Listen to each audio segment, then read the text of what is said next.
The fifth meeting of the 21st Council will please come to order. We are now under general public comments. There will be a 2-minute time limit. Next speaker, Andrew Lippman, followed by Stefan Brzezinski, followed by Silvio Delangelo. Good evening, Mr. President, councilors. My name is Andrew Lippman. I had the privilege to serve as chair of the Council's Police Oversight Task Force.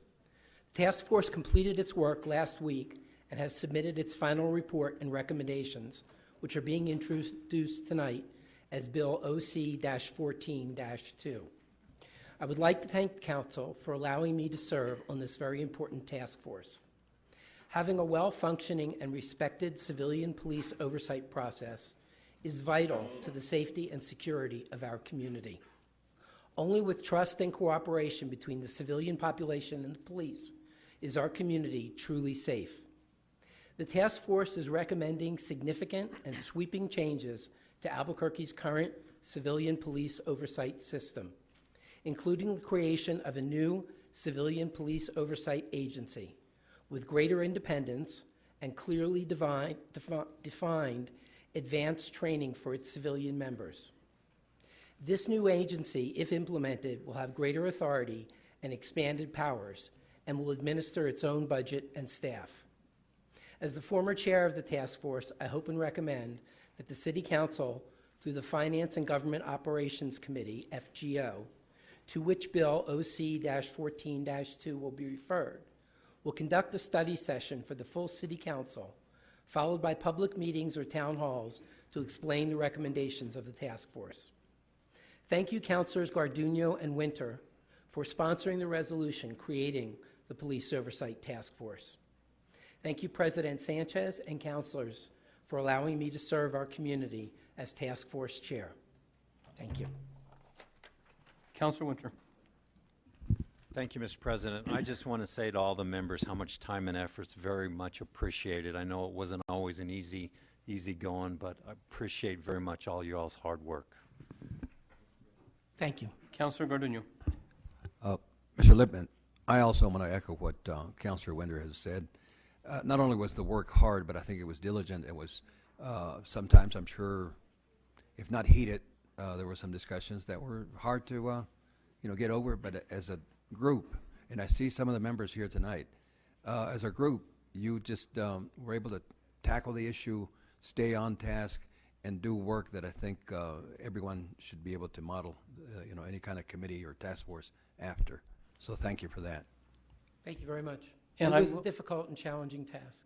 And I will be calling a study session for this council to meet on the recommendations by the committee. And thank you for your work. Thank you. Thank you, Councilors. Next speaker, Ralph Arianes, followed by Mike Gomez, followed by Rodrigo Mora. Thank you, Mr. President and members of the City Council. My name is Ralph Arianes. I'm the State Director of New Mexico LULAC. I'm also on the National LULAC Board of Directors, and I'm Chairman of the Hispano Roundtable of New Mexico, and I'm also a member of the Police Oversight Task Force. I want to thank each and every one of you and the Mayor, Mayor Berry, for appointing me and others to serve on the Police Oversight Task Force.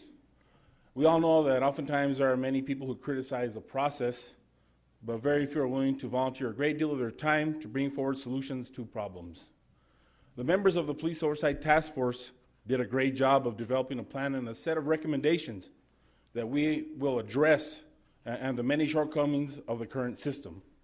While it may not be a perfect product, we believe it is a strong product and something that I would characterize as a work in process. We urge you to vote unanimously in the affirmative and that the mayor will sign for approval of these proposed changes. And I believe this task force should be kept on board as an evaluation/advisory committee or a task force to better improve the process as we move forward with this plan. As volunteers, we put in a lot of time and effort into this in the hope that we have improved this process. My next area of comment to you is to urge all of you and the mayor not to pursue attorney's fees in the case of Baca versus Berry. This lawsuit had tremendous merit as it concerned the Hispanic community and as a community of interest. All too often and over the course of history, the Hispanic community and the Native American community, the African American community, and other groups' voices via the voting and political process have been denied via frivolous practices and downright voter fraud. That is why we have the Voting Rights Act of 1964 and 65, because too many minorities and people of color were denied the rights, thereby minimizing our votes and political process. There is a long history of gerrymandering in our nation, and the Hispanic community still is a community of interest, and we request that you vote against pursuing these attorney fees. Thank you very much. Thank you. Councilor Winter? Thank you, Mr. President. Arias? Mr. Arias, I just want to thank you personally for serving on the committee. I think that everybody did a fabulous job, so thank you. Thank you, Councilman Winter. Any And I also want to questions? say thank you, and also for your work on LULAC. You do a great job for that organization. Really appreciate all your work for LULAC. Thank you, Mr. President. Thank you, Mr. Ayanes. Is there any questions on the lawsuit or anything like That'll that? be discussed during the bill, so hopefully you'll stick around. Thank you for your time and your questions. Thank you. Appreciate it. Okay, next speaker, Mike Gomez.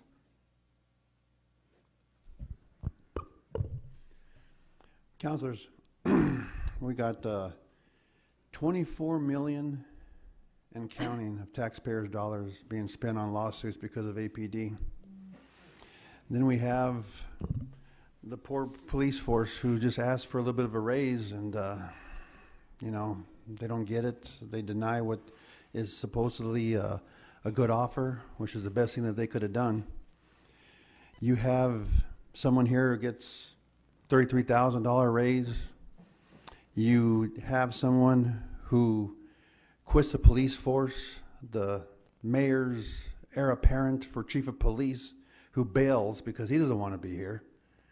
All right, and of course they find out, wow, we should raise it $35,000 to give more money for a police chief, which is pretty smart. But what happens to the officers that are here already? Nothing. They deserve something.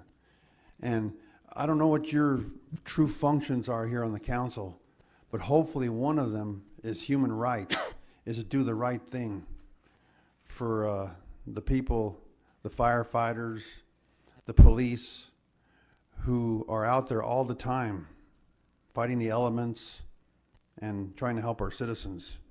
They're the ones that need a raise, definitely. Another thing is 2.6 million. I think I heard that the mayor wants to put more into the lawsuit funds. I mean, it's terrible. You should have stopped this years ago when we were coming up here and asking you and telling you there was a problem. You didn't listen. And now it's all coming to a head. And there's more coming, more bad publicity, more money that's going to be paid out. And everyone who was here 3 years ago, you could have stopped it, but you didn't. So now's the time to have some courage and do it. Thank you, Mr. Gomez. Mike Alvarez, followed by D. Ivy, followed by Katia Lopez. Hello, Mr. Sanchez. I just come here to, I'm real puzzled. I've been here since 1977, and I've run into a lot of wonderful, good police officers in this town. And today, I'm afraid to even talk to any of them. You don't know if they're going to pull out a gun and shoot you just for saying hi. You know, the city needs a lot of development still. We're still way down on a lot of development that we need. New sewer lines, new water lines. The streets need to be paved. I talked to the mayor, and he said he don't got no money. Well, how are you going to have money if every lawsuit that we get hit with is $8 million? You know, the police officers that need a raise, that need more insurance, how are they going to get it every time that we turn around, somebody gets lawsuit because some guy is trigger happy? I don't know where these police officers get their training, but when I was young, police officers talked to you first. And if you had a knife in your hand, they used their nightstick. They didn't have no lasers back then. The lasers are just as potent as a nightstick or talk to you. A lot of times when you talk to an individual, they understand what you're trying to tell them. We need to do something. Somebody needs to start doing something to get rid of these bad apples. We got 3 police officers on the force that have caused a lawsuit 3 times in a row, and they still are in uniform. If I was to break the law, I'd be thrown in jail and the key would be thrown away. And that is a fact. A lot of these officers that are beating their heads in and day out on the street with little paycheck, we're losing officers right and left to other states. I just can't understand it. I can't understand it. People are afraid to call the police because they're afraid that they're going to get shot. I have a friend of mine that her house was vandalized. Your They time is called the expired. cops, Thank you. Your time and is up. nothing got done. Last speaker, Simon Polakowski.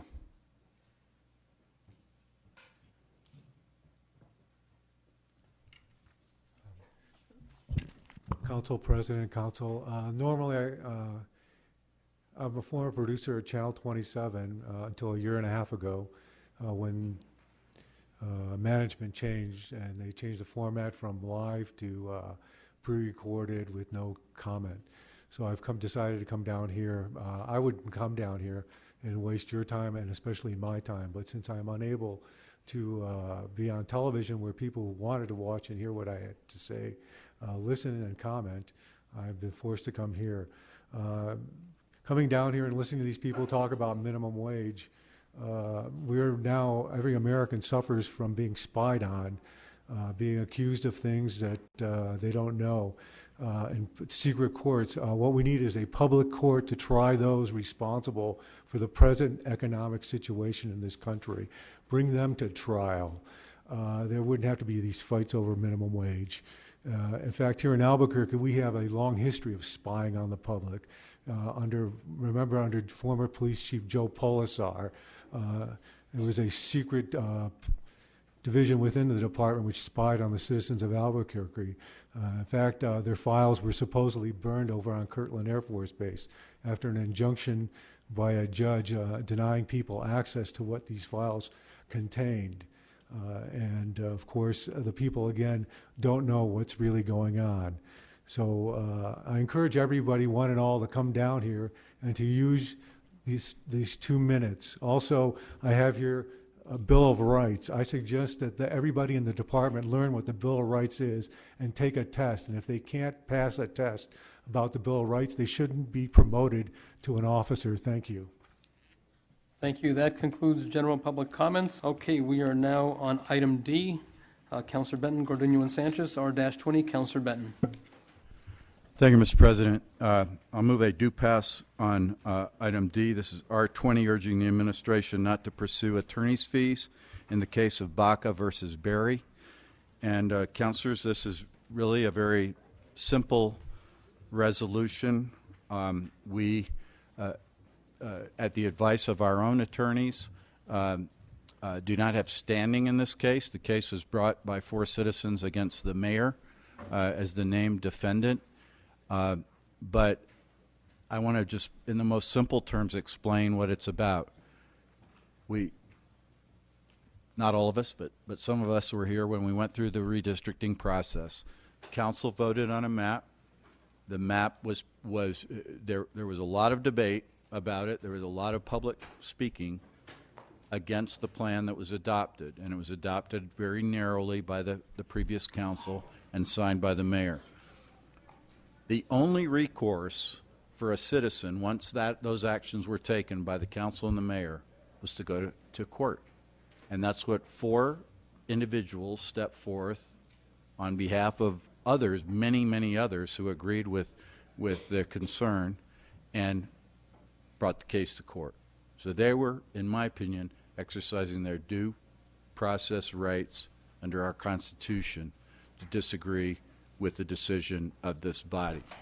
Now, the city attorney has decided, now that this case has been dismissed, both parties asked for dismissal, and the federal judge dismissed the case.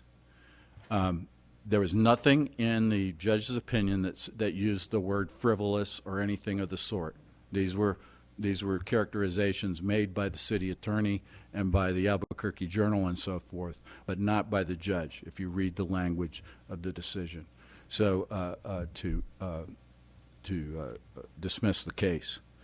But in my mind, the idea of going after 4 citizens who stepped forward to exercise their due process rights to challenge the redistricting lawsuit is uncalled for And I think I'm asking this council to, and I appreciate Councilor Garduno and President Sanchez for co-sponsoring this, asking the administration, asking the city attorney to withdraw this attempt to recover $100,000 from 4 citizens.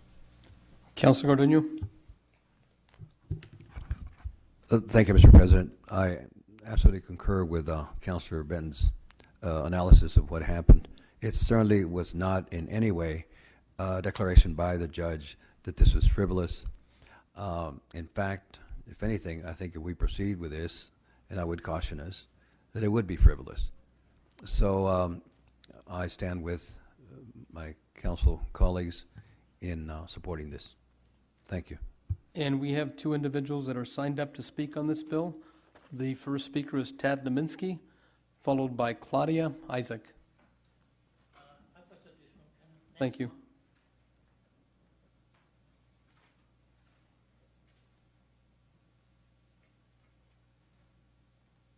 Welcome back, Ms. Isaac. Thank you. Mr. President, council members, thank you for the opportunity to support R 1420. I served on the redistricting committee. I believe that the legislative branch did its job. The executive branch did its job. But we have three legs to this stool, and I think that it sends a really damaging message to citizens to say that you're going to have to pay lawyers' fees when you made a good faith legal claim. You know when you go in that you either win or lose, that you go in knowing. But it becomes strategically chilling if you are told that if in following your heart and following your wisdom that you're going to be saddled with an impossible bill. That stops citizens from acting on their legal recourse. So I urge you to support this resolution. Thank you. Thank you. Okay, we're back on the council. Councilor Lewis.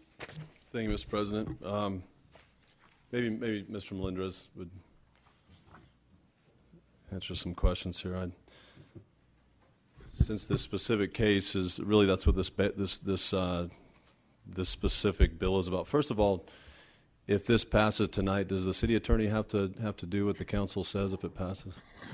Mr. President, Council Lewis, my understanding is no. And I think the way that this lawsuit was postured is that it was private plaintiffs versus, and the named defendant in the case was the mayor of Albuquerque. And so I think what the council would be doing by passing this resolution would be sort of stating its position as articulated in the resolution that perhaps seeking attorney's fees is not correct, but it would not give a specific directive to the city attorney. So we have no standing on this whatsoever, and he doesn't have to listen to what we say tonight. Mr. President, Council Lewis, in speaking with the city attorney, we've kind of discussed this particular question, and the city attorney's opinion has been that no, since the mayor is not a named defendant, since the mayor is the only named defendant, the city cannot direct the litigation, and I think there's validity to that. And this bill is specifically, written about this, or this recommendation, or whatever is specifically written about this specific lawsuit. The judge in this lawsuit used the term "with prejudice." He was dismissed with prejudice. Is that correct? Mr. President, Council Lewis, the lawsuit was dismissed with prejudice, which basically means that it cannot be refiled into the same format. But it also could mean that the judge determined that the plaintiff brought about the lawsuit in bad faith. It could mean that. Mr. President, Council Lewis, I would not feel comfortable making that conclusion based on the language "with prejudice." But it could be interpreted that way, correctly, possibly, right? If that's truly what the judge meant, I mean, you could interpret it that way that it has, because commonly "with prejudice" means bad faith, failed to bring the case to a reasonable time, in a reasonable time, failed to comply with court procedures. I mean, "with prejudice" could also mean those things. Mr. President and Councilor Lewis, perhaps, but maybe if I may just give a little bit more context to the ruling the judge made. The judge was basically contemplating, and I was not involved with the litigation, but I have read the opinion since it was issued and spoken with the city attorney a little bit about it. but the judge was basically confronted with competing motions to dismiss. The plaintiffs in this matter, the citizen plaintiffs, as they've been characterized, were moving for a dismissal of the case, but were moving for dismissal without prejudice, which would have left open the opportunity for them to refile at some point in the future. The competing motion was submitted by the city to dismiss with prejudice, which in this context specifically meant that they would be foreclosed from refiling. So that was the specific question, so I wouldn't feel comfortable speculating. What would be the reason for a judge to say you can't bring this lawsuit back to us again? What would be the reasons for with prejudice ruling as opposed to without prejudice, other than the fact that they could bring it back again? Why would the judge specifically say, what would be some of the reasons why a judge would specifically say, this is one that you can't bring back to us? Mr. President, Councilor Lewis, I would be speculating if I was to try to get into the judge's mind specifically as to why he dismissed with prejudice in this case. Well, but again, what would be some of the reasons why a judge would, then why wouldn't he have just done without prejudice? Basically, the ruling that he made was basically saying that the suit should not be refiled. And so, I mean, it could be, if you're asking me to kind of speculate, that given that the time that passed, that since the claims had not been proven, that they should not be given the opportunity to be proven at some point in the future. So it'd be understandable that the judge thought that they failed to bring the case in a reasonable time, which by definition, by the way, is frivolous. The definition of frivolous is that if you bring a suit in insufficient time or in bad faith. I mean, we have some of the same definitions here. So I just want to make the point that I don't think it's far-fetched that someone would interpret a judge's ruling, in that way, or to mean that, in any way.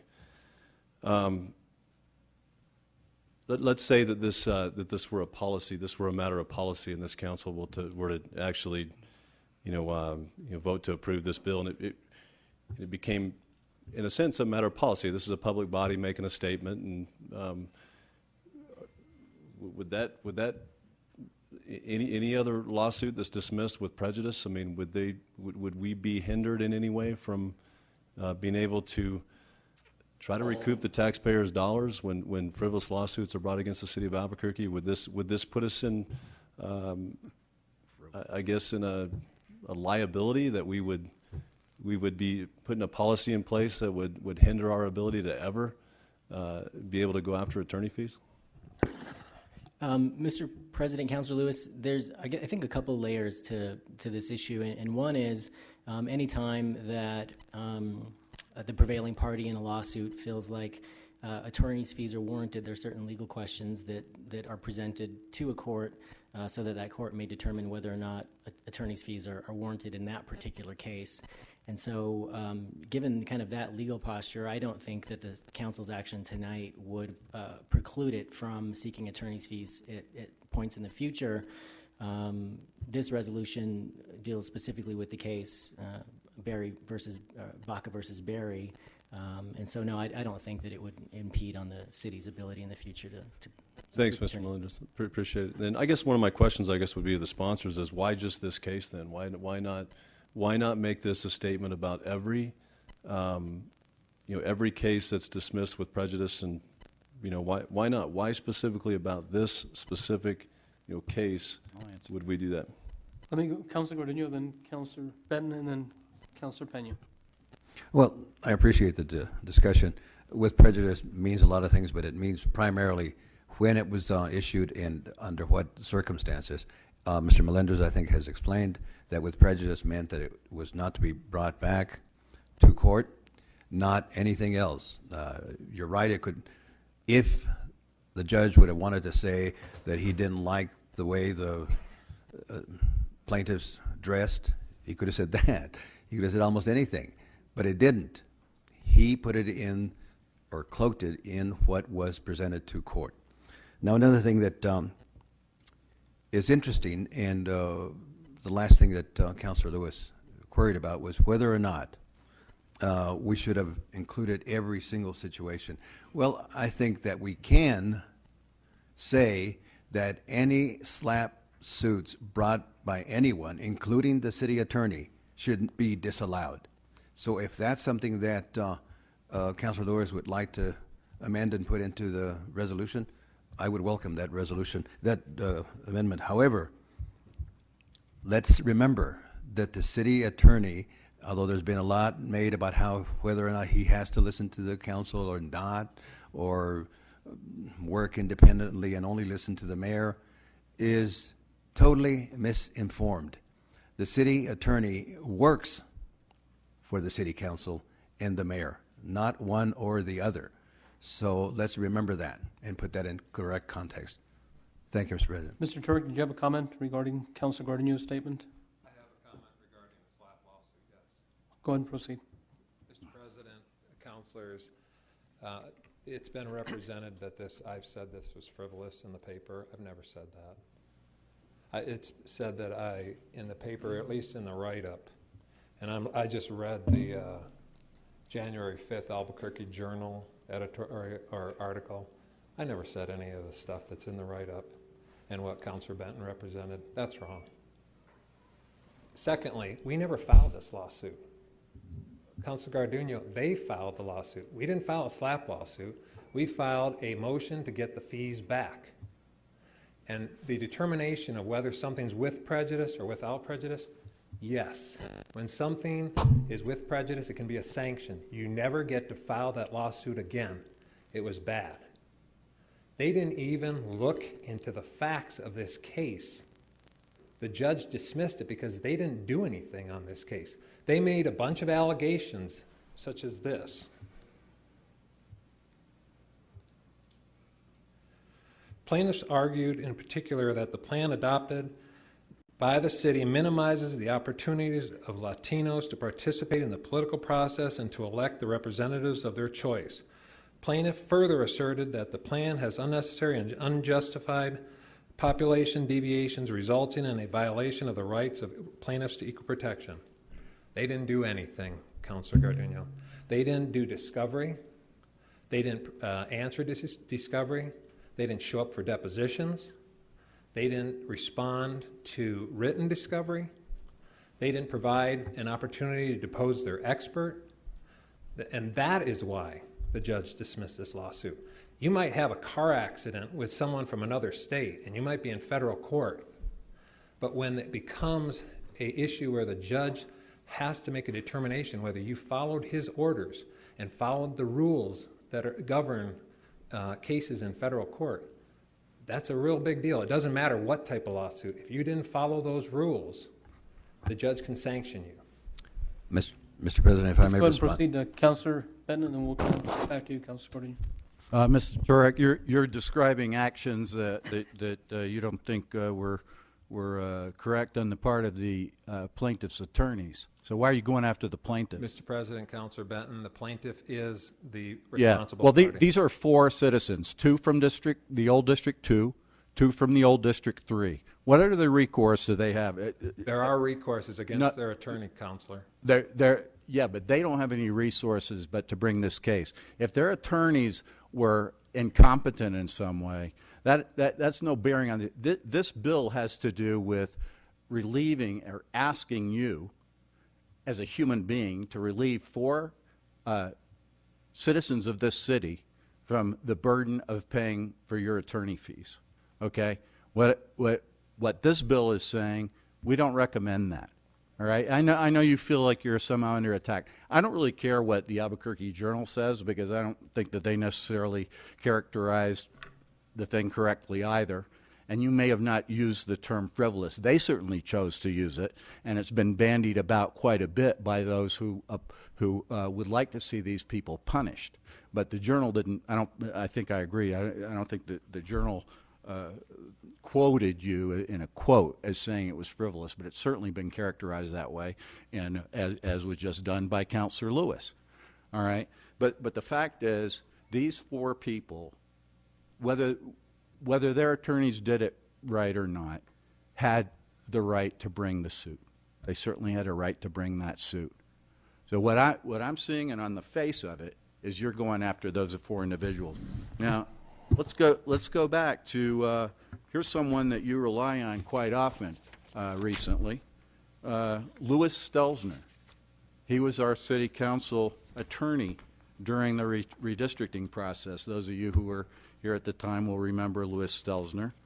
Well, he wrote an opinion, On February 13, 2012, a memorandum, and this was a communication at my in response to questions that I asked with regard to redistricting.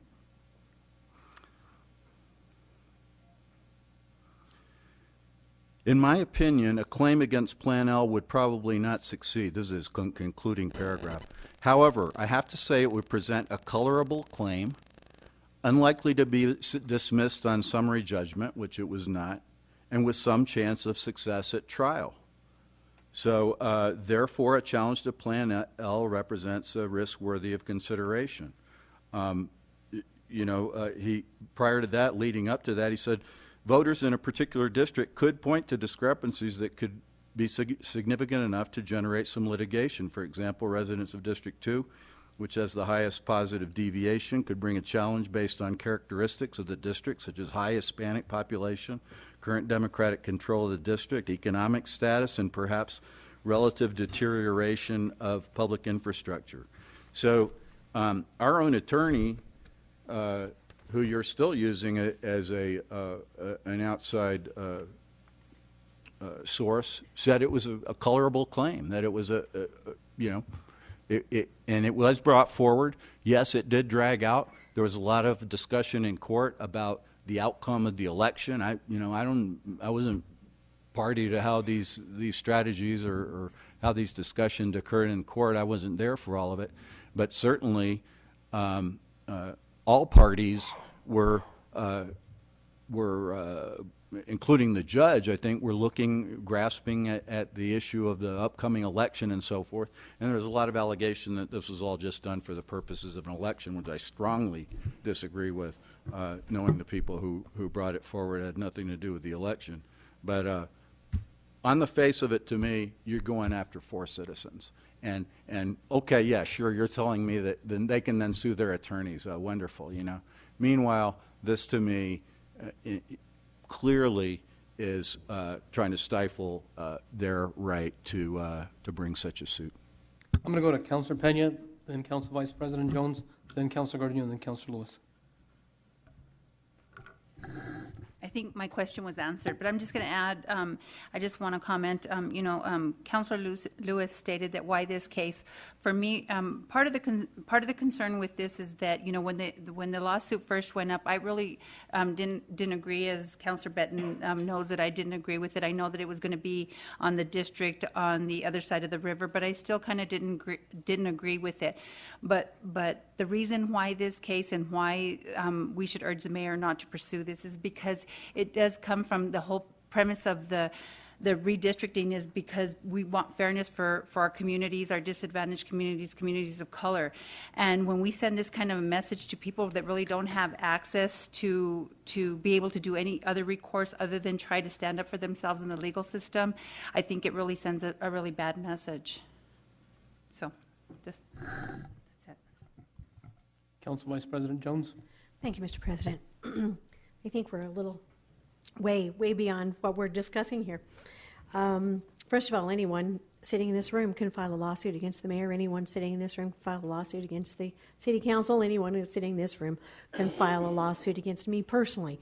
The question is, who's going to pay for it, and how long is it going to take? But the most important question, as far as I'm concerned, in this particular issue is, this is another one of those, I hate to throw it out again, feel-good issue, because we, the city council, have no right.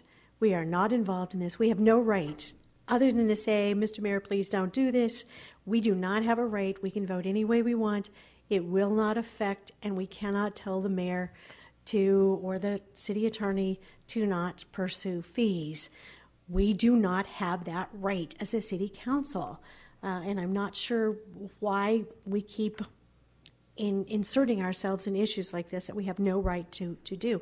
But that's all. I'll stop there. Mr. Perry, would you care to say anything along in this before we move on? Mr. President, Councilor Jones, councilors, and it's obviously a pretty heated issue, but I think it's important to focus on what the motion is regarding recovery of fees. This isn't a motion for recovery of fees for filing a lawsuit. it's a motion for filing for filing a lawsuit and then costing the city a lot of money and doing nothing with it. Now, as much as people would like to say it's not political or it is political, I don't know if it is or it isn't. But I can tell you as an attorney that practiced law for 27 years that when you go to federal court, you have rights. Every citizen in this room has a right. But with rights come responsibilities. And as an attorney, a representative, an officer of the court, those attorneys have responsibilities. These folks that are listed here as plaintiffs aren't neophytes to government. Philip Bach is an attorney himself, works for the AG's office, I believe. Other folks I've worked with throughout government over the years, them or other folks associated with them. Let's start with that. I want to answer Councilor Lewis's questions about what it means. Was this said to be frivolous or not? That's not the finding that ultimately the court will make.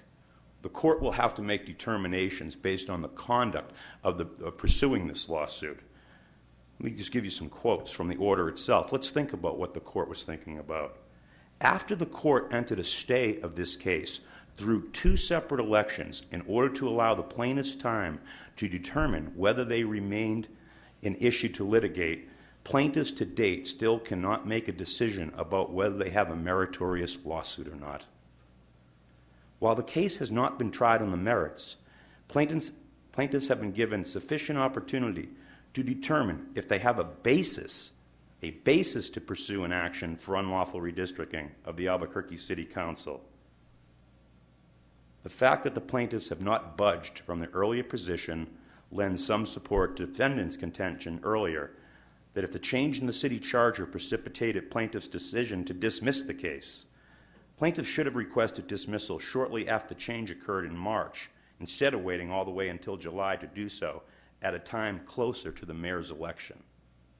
Basically, what we have is a lawsuit, and the parties themselves said, well, if the election outcome, the political outcome, gives us what we want, then maybe we'll consider dropping it. Otherwise, we'll be using the court. My experiences over in federal court is judges don't like to see the judicial process be used for any purpose other than to adjudicate pursuant to the rules of court. Here we have the rules of federal civil procedure that were not followed. Discovery deadlines were missed. Appointments and court-sanctioned appearances were just blown off. Just blown off. Rule 26, expert witness provisions that are required with your initial disclosures were never provided. The record is replete that in this case, the rules of civil procedure, the local rules of court, and the decorum of the federal court were not followed. I think that makes a pretty good case that this is something that should be pursued on behalf of the defendants, and particularly on behalf of the taxpayers. This isn't a garden variety lawsuit, a car accident or the like that was talked about. And as far as a slap suit goes, the city didn't sue anybody. The city was sued. And ultimately, as Councilor Jones has just pointed out, we have the controlling body, the governing body of the city of Albuquerque trying to make a recommendation to an individual client as far as what to do. In this case, as you said, the city's attorney's office doesn't represent the council, doesn't represent the mayor. They do. The mayor was sued. And this action that was taken, let's understand, it went through the redistricting process and the redistricting committee. It went through the 9-member city council, and it was voted upon. And ultimately, it was signed by the mayor. But yet only one party was sued. Does that lend itself to perhaps political interest? I can't say that. But at the same time, I think it's a case that needs to be reviewed, and the action of the attorneys and the participants and litigants in that lawsuit should be held to question by the federal court. If they have justification, the federal court will use the federal standards for bad faith, attorney misconduct, vexing, frivolous, unmeritorious lawsuits. But I think to take the symbolic action by council to send direction on this case is not good public policy. Thank you. Councilor Benton, and then we'll go to Councilor Gardino. Well, I just want to respond. First of all, we're not directing. We're suggesting that the council takes a certain position on the recovery of these fees. All right? And there's all sorts of speculation I'm hearing now from Mr. Perry about what was going through the judge's mind. Mr. Melendres is exactly right that the what's going through his mind cannot be assumed by any of us. It may be certainly true, some of the things that Mr. Perry just said, that something that was done that rubbed the judge the wrong way. I'm not going to say one way or another either, you know. But the term dismissal with prejudice, as I understand it, is a term of law. To a layman, certainly, with prejudice sounds like something was really awful and somebody was frivolous. Well, in this case, it's clearly as described by Mr. Melendres. So I don't think there's anything in the decision that can show bad faith. How this was carried forward, and there was apparently a fair amount of discussion in court about this business of whether the election would somehow remedy the problem. I don't know about that either, but it was that was all allowed by the judge during the hearings, to my knowledge. It's what it seemed that was allowed. And then at the end, we come down to the end, and he's saying, okay, it's dismissed with prejudice, which means you people can't come back and file this again. I don't see anything in that would cause us to go after 4 individuals. And I don't think there's anything in that shows bad faith. You know, maybe problems with how the case was brought. But to be clear, as Mr. Perry said, Mr. Turek is working on behalf of the mayor in this case, not us, because we weren't a party. And I understand all this. Councilor Jones has made these same kind of arguments before. We shouldn't make a suggestion to the state legislature. We shouldn't make a suggestion to the federal government because we're just the lowly city council. Well, I think we're an elected body, governing body of the city, and we certainly have the right to give our thoughts on this matter, knowing that we cannot direct the city attorney. But to be very clear, this seems to be the mayor, and as represented by Mr. Perry, you know, the mayor does support going after these 4 individuals to make an example of them, apparently. You know, the speculation about what was going through the judge's mind is not the point here. The point is the right of these people to have redress under the Constitution of our system of redistricting the city council. Councilor Gardenia, then Councilor Lewis. Thank you, Mr. President. You know, I think that if citizens believe that the political process has failed them, that is tantamount to a slap suit, especially when they're being threatened by recovery of fees and other suit. Why stop there? Why not put him in prison if we're going to be doing that sort of thing? The other thing is that, especially when citizens have said, you know, we feel like we've been wronged, and we want this government to pay attention to our situation. This redistricting was not necessarily above board. I think you could ask 100 people and 85 of them would tell you that's true. But it was posed by this council on a 5-4 vote as if it were something that was voted on by the electorate. It was not. So the only process and the only avenue for citizens out there is to go to the courts and say, we have been certainly not listened to, and we think we've been wronged, and we would like to have that case heard. If that's not a situation where citizens are hoping that they will be listened to, and knowing that an outcome may not be what they would like and are willing to live by that now they're going to be told by the government that we're going to sue you because we don't think that you have that right. And we're going to make a lesson and make you folks pay so that no one else does this ever again. If that's not a slap, I don't know what is. Thank you. Councilor Lewis. Thank you, Mr. President. And we passed a redistricting bill that was almost exactly what a third-party consultants recommended that we pass. my motivation for passing that specific bill, the only difference actually was one precinct, Councilor Benton's precinct. My one motivation for passing that one redistricting plan was it put 3 council districts on the west side. And our consultants told us it was a fair plan. But repeatedly tonight, you know, again, we were brought up that somehow that there were wrong motives, that there were other motives and intentions in that. And you know, I feel bad for them, these 4 people too. They were victims of their lawyers. I think you guys clearly, you know, pointed out that they were victims of lawyers that gave them bad advice and didn't show up in court.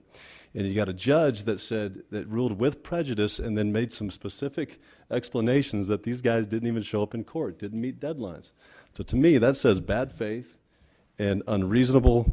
You know, they brought this about in an unreasonable time. So.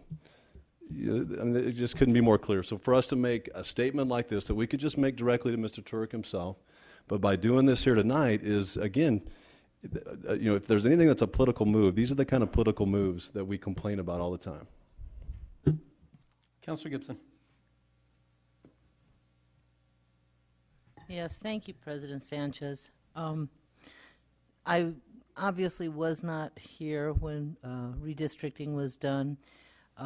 And I don't think it's serving us very well, having that whole discussion rehashed again with respect to this resolution. Here's why I'm going to support this. This is why I'm going to vote for it. I understand it carries no weight with the administration. I understand that, at least legal weight. But I want to be on record as not wanting to punish people who brought a lawsuit for the reasons that they expressed. It has nothing to do with how well this lawsuit was presented, the type of representation that they had. It has nothing to do with the redistricting. I think it sends a very bad message to the people of Albuquerque if we say we're going to ask you for legal fees. And in fact, that's actually charging people twice. They pay taxes, all of us pay taxes to the city of Albuquerque so that the city can have legal representation. So are we going to go back? Obviously, there are people in this room who believe that we should go back and ask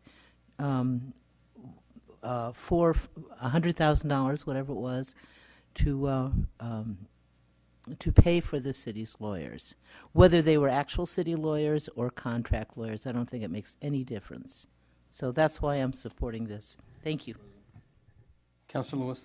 You know, not supporting this bill, thank you, Mr. President, would not be in any way, you know, saying that, you know, we want, you know, the city of America to do whatever he wants to do. You know, he's being sued. And if he wants to go after and be able to get recourse and get $100,000 of the taxpayer dollars, you know, back, I mean, that's up to him. I'm not making a statement one way or the other. I'm not going to vote for this bill because I also don't want to make another political statement, you know, brought about by this body for no other reason but to make a political statement. And let me make a couple of statements. I don't believe in any way this was a political statement by these 4 individuals. There was a process that we went through. As Mrs. Isaac said, she sat on that committee. There was debate by the council. I think the final vote was 5-4. And I truly believe that these citizens felt that there was stacking going on, especially in Council District 3. I feel the mayor has made a big mistake, and also David Turek. I feel this is a violation of citizens' rights. And I think it's going to put fear in citizens in the future that want to possibly look at filing a lawsuit against the city of Albuquerque. Redistricting is one of the most important issues that we confront and we face every 10 years. And the citizens of our community should have that right to voice their opinion. They did so during the committee hearings. They did so at the council. They weren't happy with the results, and they filed a lawsuit. And I felt it was a legitimate lawsuit. The federal court judge ruled against it. I respect his position, but I do not believe that we should be going after 4 citizens for $100,000, especially when we've just settled a lawsuit with the Ellis family for close to $9 million. I'm very concerned by what the mayor's doing and what the attorney's office is doing. But again, I think that, you know, they have every right to do what they want, Yet we as a council have our rights to basically state our positions and urge your support. We have a motion and a second to approve R-20. All those in favor, raise your hands and say yes. Yes. Opposed? No. That carries on a 5-3 vote. There is no further business before this council. This meeting is adjourned.